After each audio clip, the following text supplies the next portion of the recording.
So what we're going to be doing today is like loan repayment. So buying a car or buying a house and repaying off that loan. Now we've looked at reducing balance loans back in exercise 103. And we know that most loans have interest calculated and then added on each month. And at the same time, a monthly repayment is made. This monthly repayment is calculated so the outstanding balance on the loan at the end of the term is exactly zero.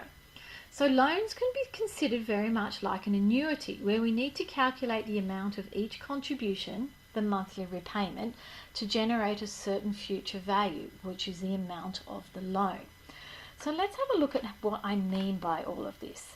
So in this example, $5,000 is to be borrowed over a 3-year term at 9% interest, which is added annually. The loan is to be repaid in 3 equal annual installments. Find the amount of each monthly installment.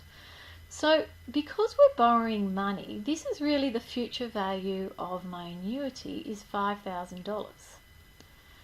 And my rate is 9%. And the number of time periods is 3.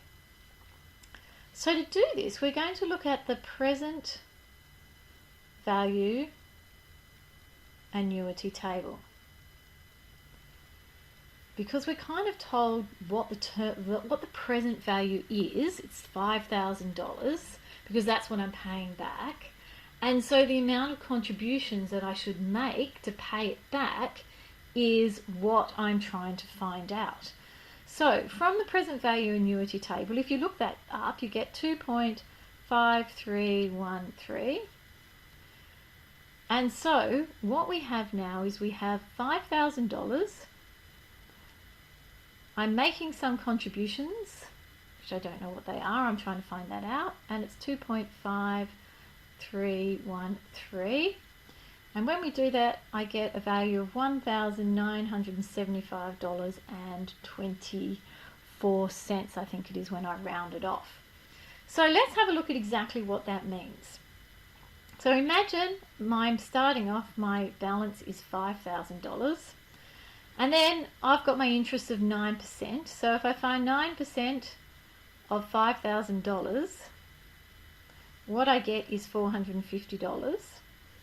And so my closing balance would be my $5,000 plus my interest minus my monthly repayment of $1,975.24.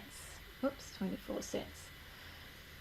Okay, so when I work that one out, I work out that my new opening balance then is $3,474.73.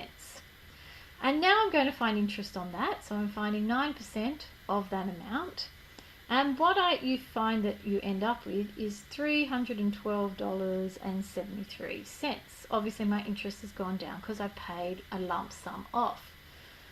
So now what I have is I have $3,474.73 plus my interest of $312.73 minus my monthly repayment, which we worked out above, was $1,975.24. And if we work that out, we get my closing balance of $1,812.19. That becomes the opening balance for the next period of time. Find 9% of that, and I get my interest rate of $163.10. And when I work it out, $1,812.19 plus $163.10 minus my monthly repayment, and what I end up with is I actually owe the bank 2 cents. Now, I would still have to pay that back because that's the way banks work. I think there's an error because we actually had to round up in our initial part up here, but that's how a loan repayment works. So here is a table of loan repayments, which is something similar to what you would get in your HSC, probably a smaller version therein, but this is sort of work that appears in textbooks.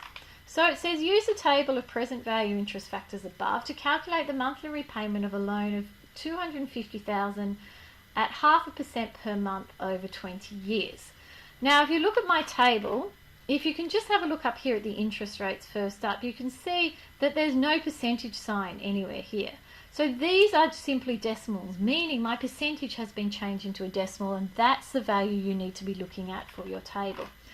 So if I was to do this, the first question, number 2, my interest rate is 0.5 over 100. It's already in a monthly rate, which is very nice of them, which is 0.005.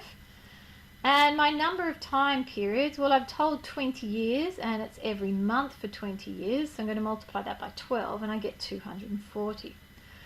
So from the table, what you can see is that every dollar is going to be 139.5808, I think it is. Let's go and double check. 0.005, which is here, the column that I was just in, and it is for 240 time periods. And so here it is here, 139.5808, 139.5808. Yep. And so now what I need to do is I now know my loan is $250,000. I'm trying to find my monthly repayments, and I know my contributions, 139.5808, 5808, if I could just get my head around doing that.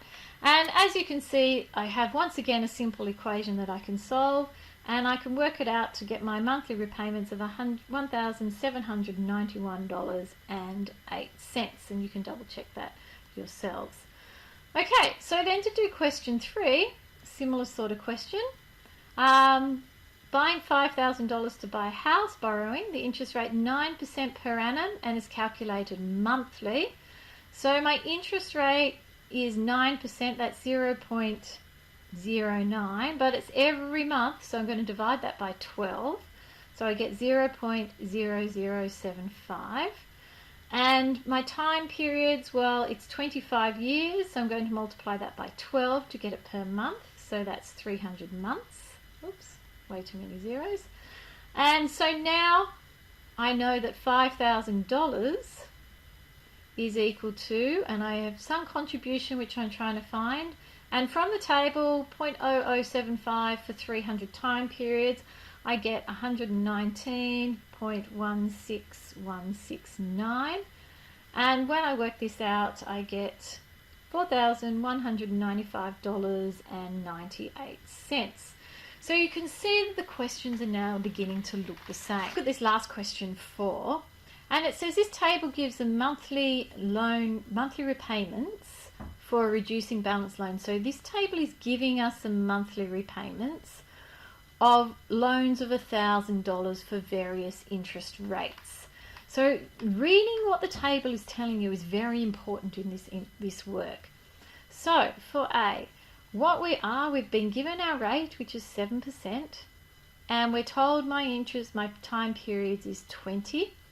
And if I use that from the table, I work out that every $1,000 gets me $7.75. So now we can use all this information. So what my monthly repayments are going to be, because this is what my table tells me, is $7.75 per $1,000. Now I've got $570,000, so if I divided $570,000 by 1,000, I'm just going to get 570. And if I multiply those together, I get $4,417.50. That's what my monthly repayments are on this home loan. So the total amount repaid. So if we think about it, the total to be repaid must be the amount that I pay every month times by 20 years times by 12 months. And when I work that one out, I get, I think, $1,060,200, which is quite a lot of money. So you can see in my loan, and particularly for housing loans, and you'll find this in your life, that when you take out a housing loan, because it's for such a long period of time, you pretty much pay off your house like double the price, which is a pretty scary notion. So part C, the interest paid. Well, we can always work out the interest. If I paid 1,60,200, then I must then take away how much I borrowed, which is $570,000, and the rest must of course be interest. So that must be $490,200. And we all know that interest is the total paid minus the amount borrowed, and we've been doing this for a very long time now. So part D says, how much more interest would she pay if the loan was over 25 years instead of 20? Well, we have to do the same process again. So we've got $570, and we're going to multiply it 7%. N is now 25, so from the table you get 7.07. So my monthly repayments are now $4,029.90, because it's over a longer period of time, so you don't need to pay back as much per month. So that now means the total paid must be $4,029.90 times by 25 times by 12 years, which is now $1,208,970, I should say. So the interest must be this amount minus the 570,000, and what you should end up with is 638,970. So the difference in interest, so how much more interest, I should say more interest or something along those lines, has to be $638,970 minus 490,200, and so you can see Sophie's got to pay another $148,770 of interest by having the loan over 25 years instead of 20. Sobering thoughts. Anyway, if you have any questions you need to ask, then you know where to find me.